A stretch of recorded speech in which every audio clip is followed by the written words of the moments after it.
আসসালামু আলাইকুম প্রিয় শিক্ষার্থীরা, ওয়েলকাম টু মুমিন টিচিং এর পক্ষ থেকে শুভেচ্ছা ও অভিনন্দন। বরাবরের ন্যায় আরও একটি ভিডিও নিয়ে আমরা আজকে হাজির হয়েছি। ইতিমধ্যে তোমরা জেনে গেছো যে আজকে কি বিষয়টা নিয়ে আলোকপাত করতে যাচ্ছি। তো বিষয়টা অলরেডি তোমরা অবগত হয়েছো। তো কথা না বাড়িয়ে আমরা সরাসরি মূল আলোচনার দিকে চলে যাই।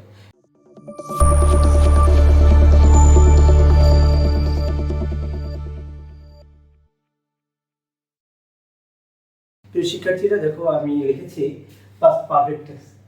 বিগত ভিডিওটিতে আমরা দেখাইছি পাস্ট ইনডিফিনাইট, পাস্ট কন্টিনিউয়াস। আজকে আমরা পাস্ট পারফেক্ট টেন্সের কিছু বিস্তারিত আলোচনা করব। প্রিয় শিক্ষার্থীরা, পাস্ট পারফেক্ট টেন্স যদি প্রথমেই আমরা এটাকে আলোচনা করতে যাই, তখন আমাদের প্রথম প্রশ্নটা আসে যে পাস্ট পারফেক্ট টেন্স কাকে বলে, what is definition of past perfect tense. তো সেক্ষেত্রে আমরা এটা লিখে নিতে পারি।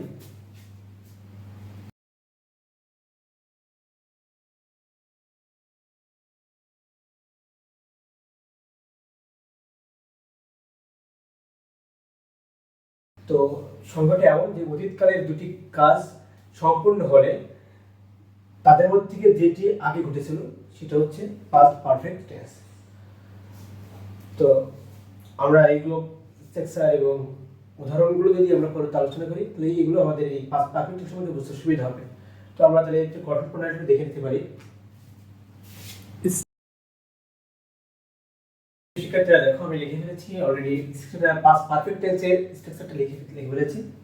তো subject plus had plus V3 plus object plus extension যাই, তাহলে আমাদের এই স্ট্রাকচারটার ব্যবহারটা বুঝতে সুবিধা হবে।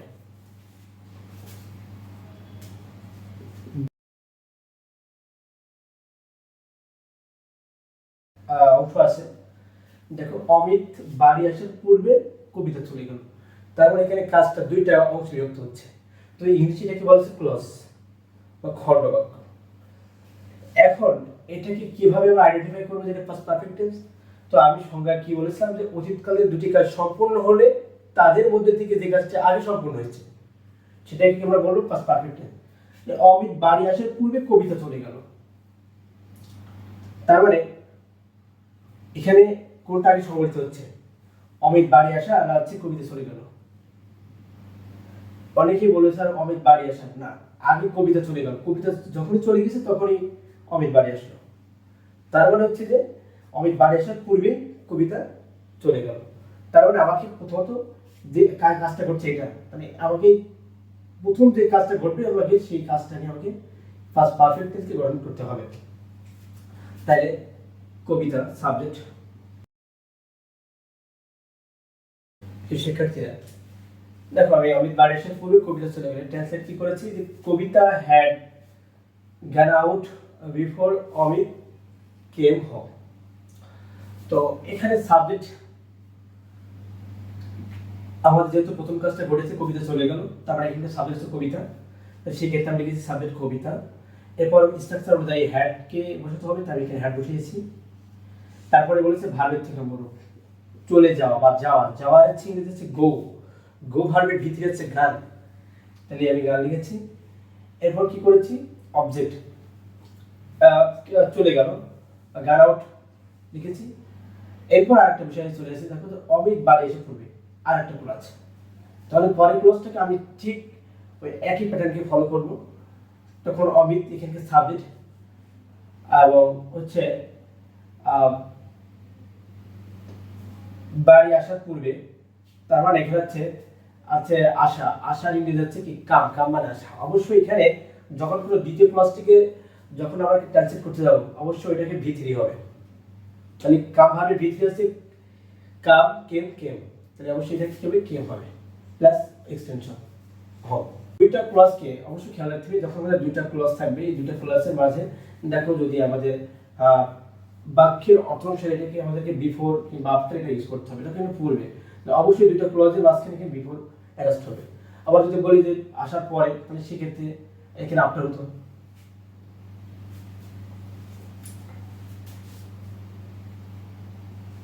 আমরা যদি আরেকটা উদাহরণ লিখি তাহলে আমাদের বুঝতে সুবিধা হবে।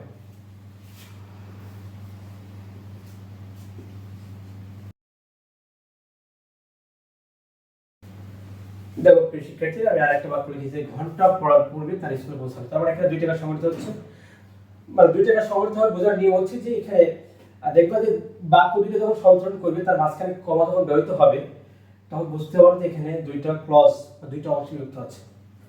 তো এখান থেকে 2টা কাজ হচ্ছে, ঘন্টা পড়ার পূর্বে তারা স্কুলে পৌঁছানো। তার মানে আগে কি ঘন্টা পড়ছে না তারা স্কুলে পৌঁছানো? তারা স্কুলে পৌঁছানো, তারপরে কি করছে? ঘন্টা পড়ছে। মানে ঘন্টা পড়ার আগেই তারা কি স্কুলে পৌঁছায় গেছে। অবশ্যই এখানে আমাকে সাবজেক্ট, আমাকে প্রথম ক্লজটাকে নিয়ে আমাকে স্ট্রাকচার ফলো করতে হবে। তারা স্কুলে পৌঁছালো, আমাকে কাজ করতে হবে এটাকে নিয়ে। তাহলে তারা ইংলিশ হচ্ছে দে।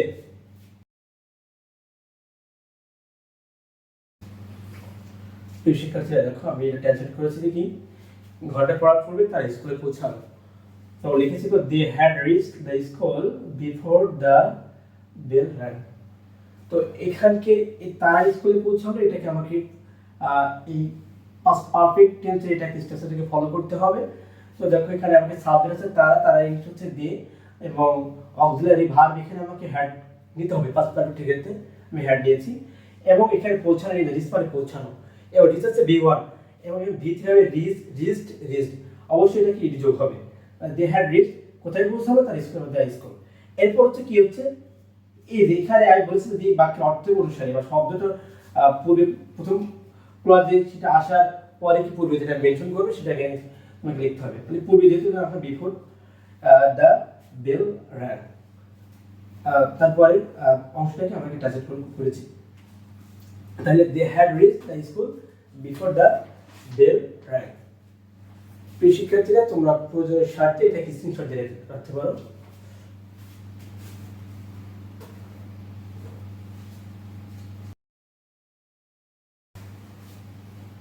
তো আমরা আরেকটা উদাহরণটা লিখি, লিখলে আমাদের বুঝতে সুবিধা হবে।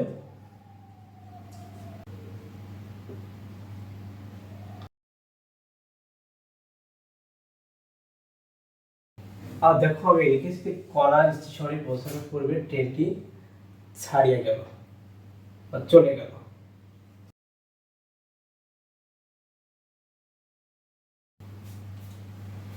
শিক্ষার্থীরা দেখো, আমি লিখেছি কলা স্টেশনে পৌঁছানোর পূর্বে ট্রেনটি ছাড়িয়ে গেল বা চলে গেল। তো এটা according to the follow of structure of past perfect tense. অবশ্যই আমাদের গঠন করা লাগবে, এটা হচ্ছে পাস্ট পারফেক্ট টেন্সের গঠন প্রণালী অবশ্যই। তো আমরা বুঝতে পারছি যে এখানে 2টা অংশ কাজ সংগঠিত হয়েছে, যে কলা স্টেশনে পৌঁছানোর পূর্বে ট্রেনটা চলে গেল। তো তার আগে কাজটা সংগঠিত হয়ে গেছে কোনটা? ট্রেনটা চলে গেল। তারপরে মানে পৌঁছানোর পূর্বে, অর্থাৎ সে তাও কি পৌঁছাইছে? না, পৌঁছায়নি। তার আগে কিন্তু ট্রেনটা চলে গেছে। কিন্তু অবশ্যই এখানে প্রথম কাজ সংগঠিত হয়েছে, ট্রেনটা ছাড়িয়ে গেল বা চলে গেল। তাহলে ট্রেনটা সেখানে সাবজেক্ট আছে, তাহলে দ্য ট্রেন, এবং অবজেক্ট ভার্ব হ্যাড, এই যে হ্যাড আমি এখানে লিখেছি, এবং হচ্ছে V3 চলে গেল বা ট্রেনটা ছাড়িয়ে গেল বা চলে গেল। এটা হচ্ছে শুরু করলো বা চলে গেল, যাত্রা করলো, এটাকে বোঝায়। তো এখানে ভার্বটাকে আইডেন্টিফাই করতে হবে কি স্টার্ট, মানে শুরু করা বা প্রস্থান করা বা চলে গেল। তাহলে হচ্ছে দ্য ট্রেন হ্যাড স্টার্টেড হবে কি কারণে? এটা হচ্ছে অবশ্যই V3 হওয়া লাগবে। দ্বিতীয় ক্লজের কি করা স্টেশনে পৌঁছানোর পূর্বে, তাহলে অবশ্যই পূর্বে যেহেতু আছে অবশ্যই তাহলে বিফোর থেকে বাক্যকে অ্যাটাচ করতে হবে। তো বিফোর লিখেছি, এবং পরে তারপরে সাবজেক্ট আছে কি কণা, তাহলে আমি সেই কণা লিখেছি, এবং আমি অবশ্যই বলেছি পরের বাক্যের ভার্বটা অবশ্যই V3 হবে। তাহলে রিচ ভার্বে V3 কি আছে? রিচড। তো এই যে রিচড, এবং পরে স্টেশন কি? দ্য স্টেশন, মানে স্টেশনে পৌঁছানো। প্রিয় শিক্ষার্থীরা, তোমাদের পাস্ট পারফেক্ট টেন্স কিভাবে আইডেন্টিফাই করতে পারছো তার এক্সাম্পল দিচ্ছি, তোমরা এটা কমেন্ট বক্সে আমাদেরকে জানাবা।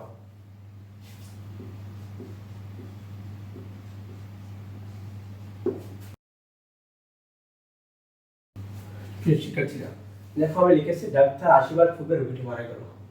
তো এটা হচ্ছে তোমাদের এক্সাম্পল। তোমরা পাস্ট পারফেক্ট টেন্স ইচ্ছা অনুসারে ধরে তোমরা এটা করবা, রেজাল্ট থাকলো এটা আমাদের কমেন্ট বক্সে জানিয়ে দেবা। প্রিয় শিক্ষার্থীরা, আজকে এই ছিল আমাদের পাস্ট পারফেক্ট টেন্সের বিস্তারিত আলোচনা।